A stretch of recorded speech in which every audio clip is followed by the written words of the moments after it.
परमात्मा पर विश्वास रखो, मार्ग जरूर मिलेगा। देवगिरी उत्तराखंड की पर्वत श्रृंखलाओं के बीच बसा एक छोटा, शांत और रहस्यमय गांव था।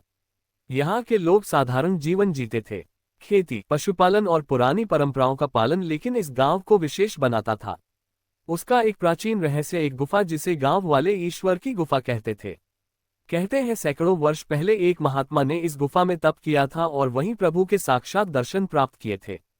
तब से यह मान्यता बन गई कि जो भी सच्चे मन और सही तरीके से भगवान से प्रार्थना करता है उसे वहां दिव्य अनुभूति होती है। पर यह मार्ग कठिन था और गुफा अब धीरे धीरे भुला दी गई थी, जैसे जंगल में छिपा हुआ कोई अदृश्य द्वार हो। इसी गांव में रहता था अर्जुन, लगभग 20 वर्ष का एक सीधा साधा लड़का। उसका जीवन प्रारंभ से ही संघर्षों से भरा था। उसके पिता एक लकड़हारे थे जो एक दिन जंगल में पेड़ काटते समय गिर पड़े और लौटकर कभी नहीं आए। तब अर्जुन बहुत छोटा था। माँ सुनंदा गांव में लोगों के घरों में काम करके किसी तरह गुजारा करती थी। धीरे धीरे बीमारी ने उन्हें जकड़ लिया और अब वे बिस्तर पर थी। अर्जुन पढ़ाई में अच्छा था, पर गरीबी ने उसे स्कूल छुड़वा दिया। अब वह खेतों में मजदूरी करता, कभी लकड़ियां काटता और जो कुछ भी काम मिल जाए वह काम करता ताकि माँ की दवाएं और 2 वक्त का भोजन जुटा सके। फिर भी उसके चेहरे पर हमेशा एक शांति रहती थी, क्योंकि उसे ईश्वर पर अटूट विश्वास था। वह हर सुबह गांव के शिव मंदिर में जाता, दीप जलाता, हाथ जोड़कर बैठता और कहता, हे प्रभु मुझे शक्ति दो कि मैं किसी का बुरा ना सोचूं, माँ के लिए कुछ कर सकूं और किसी दिन आपको देख सकूं। लोग हंसते और कहते, ऐसे क्या भगवान दिखते हैं, भूखे पेट दर्शन नहीं होते।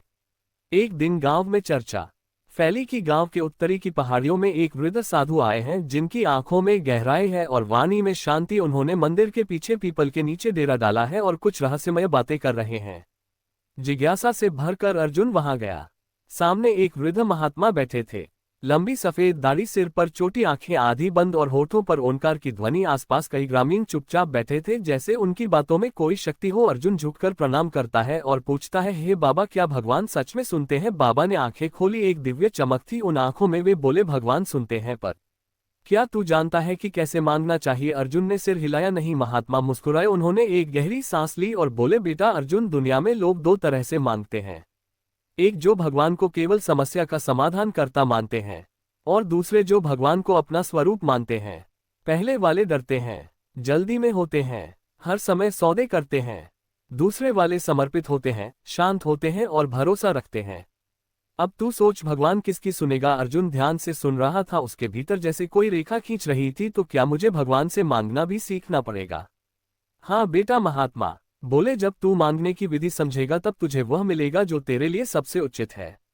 मैं तुझे एक कथा सुनाऊंगा, 3 युवकों की जिन्होंने भगवान से मांगा पर केवल एक ही लौट कर आया। अर्जुन की आंखों में चमक थी। वह जानता था ये साधु महात्मा साधारण नहीं है। शायद ईश्वर ने ही उन्हें उसके प्रश्नों के उत्तर देने भेजा है। और वहीं पीपल के नीचे बैठकर शुरू होती है वह कथा जो न केवल अर्जुन के जीवन को बल्कि आपके और मेरे सोचने के ढंग को भी बदल सकती है। इसलिए मित्रों, कथा को अंत तक जरूर सुने। पीपल वृक्ष के नीचे बैठे साधु बाबा ने आंखें बंद की और मन स्वर में बोले, सुनो बेटा अर्जुन, ये कथा उस गुफा की है जहां भगवान आज भी साक्षात प्रकट होते हैं, परंतु केवल उसी के लिए जो सच्चे भाव से उन्हें पुकारता है। अर्जुन और अन्य ग्रामीण स्तब्ध थे। किसी को भी यह विश्वास नहीं हो रहा था कि साधु बाबा ऐसी कथा कहने जा रहे हैं जो भगवान के साक्षात दर्शन से जुड़ी थी। महात्मा ने कहना आरंभ किया, प्राचीन समय की बात है। एक दूरस्थ राज्य में 3 युवक रहते थे। अनिकेत, भावेश और दीपक तीनों मित्र थे और तीनों में एक समानता थी, ईश्वर में विश्वास। लेकिन तीनों की नियत और उद्देश्य एक दूसरे से भिन्न थे। एक दिन उन्हें पता चला कि हिमालय की तलहटी में एक प्राचीन दिव्य गुफा है जहां भगवान स्वयं प्रकट होते हैं। लेकिन शर्त ये थी, वहां केवल वही पहुंच सकता है जो प्रार्थना करना जानता हो। तीनों ने निश्चय किया कि वे उस गुफा की यात्रा करेंगे। तीनों ने यात्रा प्रारंभ की। रास्ते में उन्हें घने जंगल, ठंडी हवाएं, भूख और थकान का सामना करना पड़ा, परंतु सभी अपने अपने उद्देश्य के लिए दृढ़ निश्चय थे। अनिकेत एक व्यापारी का बेटा था। वह गुफा तक पहुंचकर भगवान से केवल एक ही चीज मांगना चाहता था, असीम धन। उसने कहा, अगर भगवान मेरे धन की प्रार्थना सुन ले तो मैं अपने राज्य का सबसे बड़ा सौदागर बन जाऊंगा। भावेश एक कवि और गायक था। उसका स्वप्न था कि उसकी रचनाएं पूरी दुनिया में गाई जाए और लोग उसके नाम को अमर समझे। उसने कहा, भगवान से मैं प्रसिद्धि और यश मांगूंगा। मैं चाहता हूं कि मेरी कविताएं शताब्दियों तक जीवित रहे। दीपक एक साधारण किसान परिवार से था। वह शांत, सरल और गहराई से सोचने वाला युवक था। उसने कहा, मैं भगवान से कुछ नहीं मांगूंगा, केवल ये पूछूंगा, हे भगवान, आप मुझसे क्या चाहते हैं। कई दिनों की यात्रा के बाद तीनों गुफा के द्वार पर पहुंचे। द्वार पर लिखा था, केवल वही प्रवेश पाएगा जिसकी प्रार्थना स्वार्थ रहित और आत्मा से जुड़ी हो। तीनों एक एक करके द्वार पर पहुंचे। अनिकेत ने आंखें बंद की और मन ही मन कहा, हे भगवान, मुझे सोने चांदी के खजाने दीजिए। मैं मंदिर बनवाऊंगा, दान करूंगा, लेकिन सबसे पहले मुझे अमीरी चाहिए। जैसे ही उसने प्रार्थना पूरी की, द्वार बंद हो गया। एक तेज झोंका आया और अनिकेत बेहोश हो गया। जब होश आया, वह गुफा से दूर किसी मैदान में पड़ा था। फिर आया भावेश। उसने अपना वीणा उठाए और गाया, हे प्रभु, मेरा नाम अमर कर दो। लोग मुझे भूले नहीं, मैं गाऊंगा आपके लिए, पर मुझे यश चाहिए। उसकी धुन जैसे ही समाप्त हुई, गुफा ने कंपन किया और एक भारी पत्थर गिर पड़ा। द्वार उसके लिए भी बंद हो गया। अब आया दीपक। वह चुपचाप खड़ा रहा। उसने अपनी आंखें बंद की, दोनों हाथ जोड़े और कहा, हे ईश्वर, मैं नहीं जानता क्या मांगना चाहिए। मैं केवल जानना चाहता हूं कि मुझे इस जीवन में क्या करना है जिससे आपकी इच्छा पूरी हो। मैं यहाँ अपना अहंकार नहीं, आत्मा लेकर आया हूँ। मुझे जो उचित समझे वही दीजिए, नहीं भी दे तो भी मैं आभारी रहूंगा। उस क्षण गुफा का द्वार धीरे धीरे खुला। भीतर से एक दिव्य प्रकाश फैला, जैसे स्वयं ब्रह्मांड ने उसे स्वीकार कर लिया हो। दीपक भीतर गया और वहां उसने जो अनुभव किया वह ना शब्दों में कहा जा सकता है, ना कलम से लिखा जा सकता है। वहां ना मूर्ति थी, ना कोई आवाज, केवल एक ऊर्जा, एक एहसास जो हर दिशा में व्याप्त था। फिर एक दिव्य स्वर गूंजा, दीपक, तू मांग सकता था कुछ भी, पर तूने स्वयं को समर्पित कर दिया। यही सच्ची प्रार्थना है, जब आत्मा प्रभु की इच्छा में विलीन हो जाती। मित्रों, फिर दीपक बाहर लौटा, शांत, गहरा और पूरी तरह बदल हुआ। जब वह गांव लौटा, उसके चेहरे की आभा देखकर लोग चकित थे। उसकी दृष्टि में करुणा, उसकी वाणी में सत्य और उसके हृदय में प्रकाश था। लोगों ने पूछा, क्या भगवान से तुझे कुछ मिला? दीपक ने मुस्कुराते हुए कहा, हाँ, मुझे उनकी इच्छा का मार्ग मिला। और उस दिन मैं समझा, भगवान से मांगना नहीं, सुनना सीखो। जो वह देना चाहते हैं वह हमारे सोच से कहीं श्रेष्ठ होता है। साधु बाबा ने अर्जुन की ओर देखा और बोले, बेटा, ये कथा केवल कहानी नहीं, एक संकेत है। अनिकेत और भावेश की तरह मत बनो, जो स्वार्थ लेकर ईश्वर के पास जाते हैं। दीपक की तरह बनो, जो खाली मन और समर्पित आत्मा से जाते हैं। ईश्वर से मांगने का सही तरीका यह नहीं कि तुम बोलो, बल्कि यह कि तुम सुनो। अर्जुन की आंखें भी गई। वह समझ चुका था, अब उसकी यात्रा आरंभ होने वाली है। साधु बाबा की कथा सुनने के बाद अर्जुन भीतर तक हिल गया था। ऐसा लग रहा था मानो दीपक की आत्मा उसके भीतर उतर आई हो और अनिकेत एवं भावेश की गलतियां उसके चेतन मन को जगा रही हो। उस रात अर्जुन ने मां के पैरों में तेल लगाया, उन्हें दवाई दी और धीरे से उनके बगल में बैठ गया। मां ने पूछा, आज तू बहुत चुप क्यों है बेटा? अर्जुन ने हल्की मुस्कान दी, लेकिन उसका मन भीतर ही भीतर निर्णय कर चुका था, अब मैं उस गुफा की यात्रा करूंगा, लेकिन भगवान से मांगने नहीं, उन्हें सुनने के लिए। अगले दिन सुबह ब्रह्मा मुहूर्त में अर्जुन ने मां के चरण छुए और धीरे से उनके सिरहाने एक पर्ची रखी। मां, मैं भगवान से मिलने जा रहा हूँ, लौटूंगा तो कुछ नया लेकर, और अगर ना लौटा तो आपको याद दिलाने वाली मेरी प्रार्थना हर पल आपके पास होगी। उसने एक छोटा सा थैला लिया जिसमें थी एक रोटी, कुछ अखरोट, बाबा का दिया हुआ रुद्राक्ष और गीता का एक छोटा सा पन्ना। देवगिरी गांव के बाहर वह पुराना घना जंगल था, जंगल जो अब कोई पार नहीं करता था। कहते थे वहां जंगली जानवर, गहरी खायां और रहस्यमय दिशाएं थी, लेकिन अर्जुन को अब डर नहीं था। हर कदम पर वह मन ही मन भगवान से कहता, हे ईश्वर, मैं आपके पास आ रहा हूं, पर मुझे राह दिखाना आपकी जिम्मेदारी है। तीसरे दिन अर्जुन का भोजन समाप्त हो चुका था। जंगल के भीतर ना कोई रास्ता दिखता, ना कोई इंसान। वह थककर एक विशाल शिलाखंड के नीचे बैठ गया। उसने आंखें बंद की और कहा, हे प्रभु, आपसे कुछ नहीं मांगता, पर यह शरीर अब नहीं चल पा रहा, क्या यह आपकी परीक्षा है? उसी क्षण एक हिरनी आई जिसके मुंह में कुछ फल थे। उसने अर्जुन के पास आकर फल गिराए और तुरंत चली गई। अर्जुन समझ गया ये कोई साधारण पशु नहीं था, ये ईश्वर की कृपा थी। पांचवें दिन उसे एक गहरी खाई मिली जो आगे जाने का एकमात्र मार्ग रोक रही थी। पांव डगमगाए, दिल धड़का। वह पीछे मुड़ा, लेकिन फिर साधु बाबा की वाणी कानों में गूंज गई। डर आत्मा को बांधता है, समर्पण मुक्त करता है। अर्जुन ने आंखें बंद की और एक विशाल वृक्ष की जड़ को पकड़कर नीचे उतरने की कोशिश की। जैसे ही उसने पैर नीचे रखा, वहां एक पत्थर की पगडंडी थी जो केवल पास जाकर ही दिखाई देती थी।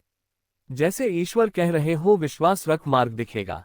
रास्ते में एक छोटी गुफा मिली, जहां अर्जुन ने एक रात विश्राम किया। उस रात उसने गीता का पन्ना खोला। उस पर लिखा था, कर्म करते रहो, सफलता और असफलता में संभाव रखो। अर्जुन ने वह पन्ना अपने हृदय से लगाया और कहा, हे प्रभु, अब मैं मांगने नहीं आया, मैं केवल आपको जानना चाहता हूँ। उसी रात उसे स्वप्न आया। एक दिव्य पुरुष जिनके माथे पर चंद्रमा था और गले में नाग, वे बोले, हे पुत्र, तू गुफा तक पहुंच चुका है, अब तेरा अंतिम द्वार तेरे भीतर है, क्या तू प्रवेश करना चाहता है? अर्जुन ने सिर झुकाया और कहा, हाँ प्रभु। अगली सुबह अर्जुन ने देखा एक चट्टान के पीछे छुपा हुआ द्वार। वह गुफा वही थी जिसका वर्णन साधु बाबा ने किया था, लेकिन द्वार पर एक शिलालेख था जिस पर लिखा था, यहाँ मांगने नहीं मिलने आया जा सकता है, ईश्वर वस्तु नहीं अनुभूति है। अर्जुन ने आंखें बंद की और उस द्वार के सामने बैठ गया। वह बोला नहीं, वह रोया नहीं, वह गाया नहीं, वह बस चुपचाप बैठा रहा, अपनी पूरी आत्मा को समर्पित कर जैसे कह रहा हूँ, हे प्रभु, मैं तैयार हूँ, मुझे आपसे वही चाहिए जो आप मेरे लिए उचित समझे। उस क्षण जैसे गुफा के भीतर एक ऊर्जा तरंग फूटी, एक दिव्य प्रकाश फैला। ना कोई मूर्ति, ना कोई घंटी, ना कोई शंख ध्वनि, फिर भी वह स्थान संपूर्ण ईश्वरमय हो गया। अर्जुन की आत्मा में गूंजा एक स्वर, तू अब मांगने नहीं समझने आया है, इसलिए अब तू सुन पाएगा मेरी वाणी और देख पाएगा मेरी इच्छा। गुफा के भीतर अंधेरा नहीं था, बल्कि एक नर्म शांत नीला नीला प्रकाश फैला हुआ था। यह कोई लौ या दीपक से उत्पन्न नहीं था, यह प्रकाश भीतर से आत्मा के स्पंदन से पैदा होता जान पड़ता था। अर्जुन जैसे जैसे भीतर बढ़ रहा था, वैसे वैसे उसके भीतर का भय, लालच और भ्रम धीरे धीरे विलीन होता जा रहा था। उसके हर कदम पर लगता था जैसे कोई अदृश्य शक्ति उसका मार्गदर्शन कर रही है। गुफा की दीवारों पर कोई चित्र नहीं थे, कोई मूर्तियां नहीं, कोई शिलालेख नहीं, फिर भी सब कुछ ऐसा प्रतीत होता था जैसे हर पत्थर बोल रहा हो, हर कण में कोई मंत्र गूंज रहा हो। गुफा के एक गहरे कक्ष में पहुंचकर अर्जुन रुक गया। वहां कोई विशेष चिन्ह नहीं था, केवल एक चट्टान पर उकेरा हुआ शब्द, शुद्ध चित्त, शुद्ध इच्छा, शुद्ध समर्पण, यही दर्शन की कुंजी है। अर्जुन वहां बैठ गया। पद्मासन में उसने आंखें बंद की और कुछ भी कहे बिना बस मौन में डूब गया। सांसें धीमी हो गई, विचार लहरें थम गई, अब केवल उसका अस्तित्व और ईश्वर की उपस्थिति शेष थी। तभी एक दिव्य स्वर गूंजा, कोई बाहरी नहीं, भीतर से, जैसे कोई उसकी आत्मा से संवाद कर रहा हो। अर्जुन, तू यहाँ कुछ मांगने नहीं आया, ये तेरा पहला उत्तरदायित्व था, तूने खुद को समर्पित कर दिया, यही प्रथम ज्ञान है। अब जानो पुत्र, जो मुझसे वस्त्र, भोजन, धन, पद मांगता है वह अपने भौतिक जीवन को पुकारता है, लेकिन जो मुझसे मेरी इच्छा पूछता है वह अपने जीवन का अर्थ जानने आता है। अर्जुन की आंखें अब भी बंद थी, पर आंसू बहने लगे, ना दुख के ना सुख के, ये प्रेम और अनुभव के आंसू थे। उसकी आत्मा कांप रही थी और शांत भी थी। हे पुत्र, सच्ची प्रार्थना क्या है जानते हो? ना वो जो शब्दों में होती है, ना वो जो रोने या गाने से आती है। सच्ची प्रार्थना है जब आत्मा कहे, प्रभु आप जो चाहे वही हो। वही दिव्य स्वर उसे उसके जीवन की झलकियां दिखाने लगा। उसके बचपन का संघर्ष, माँ की सेवा, लोगों की उपेक्षा, उसकी चुपचाप की गई भलाई, उसके भीतर पल रही पीड़ा और फिर उसका का आत्मिक परिवर्तन। एक एक दृश्य सामने से गुजर रहा था जैसे कोई दिव्य चलचित्र। और अंत में वो स्वर बोला, अर्जुन तुमने जीवन को समझा है, अब मांगो पर मन से नहीं आत्मा से। अर्जुन ने चुपचाप उत्तर दिया, हे प्रभु मुझे अपना पद दिखाए, मुझे केवल एक ऐसी शक्ति दे जिससे मैं आपके कार्य में सहायक बन सकूं। जो मुझे मिले उसे केवल अपने लिए नहीं, दूसरों के लिए भी बांट सकूं। उसी क्षण गुफा के भीतर एक तेज प्रकाश फूटा, जैसे कोई द्वार खुल गया हो जो कहीं और नहीं उसके भीतर था। फिर स्वर आया, जा पुत्र, तेरी माँ अब रोग मुक्त है, तेरे गांव में अब अन्न की कमी नहीं रहेगी, लेकिन ये फल तेरे समर्पण का नहीं, तेरे दृष्टिकोण का है। तू अब मेरा दूत है जो मांगने नहीं, समझने और देने के लिए आया है। अर्जुन ने धीरे से आंखें खोली। गुफा अब शांत थी, कोई प्रकाश नहीं, कोई शब्द नहीं, पर उसके भीतर एक सूरज जल रहा था, ज्ञान का, भक्ति का और सच्ची प्रार्थना के रहस्य का। मित्रों, प्रार्थना कोई याचना नहीं, आत्मा की उद्घोषणा है। सच्ची प्रार्थना तब होती है जब मन मौन हो और आत्मा बोल रही हो। अर्जुन अब वही नहीं था जो गुफा में प्रवेश किया था। उसकी देह वैसी ही थी, परंतु उसकी चाल में शांति, नेत्रों में तेज और हृदय में करुणा की ज्योति थी। गुफा से निकलते समय उसने एक बार पीछे मुड़कर देखा। वह विशाल शिला जिससे होकर वह भीतर गया था अब साधारण लग रही थी, पर अर्जुन जानता था चमत्कार गुफा में नहीं था, चमत्कार अब उसके भीतर था। पर्वत से उतरते समय हवा हल्की सी गुनगुना रही थी, फूलों की महक, पंछियों की चहचहाट और सूर्य की किरणें उसके साथ साथ चलती थी। लगता था जैसे प्रकृति स्वयं उसे सम्मान पूर्वक विदा कर रही हो। 3 दिन की यात्रा के बाद जब अर्जुन देवगिरी गांव पहुंचा तो लोग उसे देखकर चकित रह गए। कहीं से कोई दीपक नहीं जलाया गया था, कोई ढोल नगाड़ा नहीं बजा था। फिर भी लोग कहने लगे अर्जुन में कोई दिव्यता आ गई है। उसका चेहरा चमक रहा था, उसमें कोई घमंड नहीं था, केवल शांति और आत्मिक स्थिरता था। अर्जुन जैसे ही अपने घर पहुंचा, मां सुनंदा दरवाजे पर खड़ी थी, स्वस्थ और मुस्कुराती हुई। उन्होंने अर्जुन को देखा और दौड़कर गले लगा लिया। बेटा, जब तू गया था उसी रात मुझे सपना आया। एक प्रकाश मेरी देह में समा गया और मेरी बीमारी गायब हो गई। डॉक्टर ने भी कहा था, ये चमत्कार है। बिना दवा के सुनंदा जी की हालत ठीक हो गई। ऐसा केवल एक दिव्य हस्तक्षेप से ही हो सकता है। अर्जुन ने मां के चरण छुए और कहा, मां, मैंने भगवान से तुम्हारे लिए कुछ नहीं मांगा। मैंने केवल इतना कहा जो उचित है वही हो। शायद उन्होंने तुम्हें मुझे लौटाने का निर्णय लिया। अगले कुछ ही दिनों में गांव में एक एक करके कई परिवर्तन हुए। जिस तालाब का पानी सूख चुका था उसमें अचानक पानी भरने लगा। जिन खेतों में सालों से अन्न नहीं उगा, वहां हरियाली लहराने लगी। गांव के झगड़ालू लोग आपस में मिल करने लगे। मंदिर में फिर से लोगों की आस्था लौटने लगी। अब पूजा केवल रीति नहीं, भक्ति और समर्पण का रूप लेने लगी थी। लोग पूछने लगे, क्या अर्जुन ने कोई चमत्कारी मंत्र सीखा है? क्या उसने गुफा में भगवान को देखा? पर अर्जुन हर बार मुस्कुराकर एक ही उत्तर देता, मैंने भगवान को नहीं देखा, मैंने केवल खुद को बदलने का साहस किया। अर्जुन ने गांव के बच्चों को पढ़ाना शुरू किया। उसने खाली पड़े पुराने स्कूल भवन की सफाई की, दीवारें रंगी और वहां रोज ज्ञान और संस्कार की कक्षा लगाने लगा। वह कहता, सच्ची प्रार्थना सिर्फ मांगने से नहीं, कुछ करने से पूरी होती है। उसके प्रभाव से गांव में बदलाव की लहर दौड़ पड़ी। लोगों ने अपने भीतर झांकना शुरू किया। अब कोई भी व्यक्ति पूजा केवल दिखावे के लिए नहीं करता था, सब ईश्वर को महसूस करने लगे थे। कुछ सप्ताह बाद वही वृद्ध साधु बाबा फिर से गांव आए। अर्जुन दौड़कर उनके चरणों में गिर पड़ा। बाबा ने उसकी पीठ थपथपाई और कहा, बेटा, तू सफल हो गया। तूने भगवान से मांगना नहीं, उन्हें सुनना सीखा। यही सच्ची साधना है। अब तू स्वयं एक प्रकाश बन चुका है जो दूसरों को राह दिखाएगा।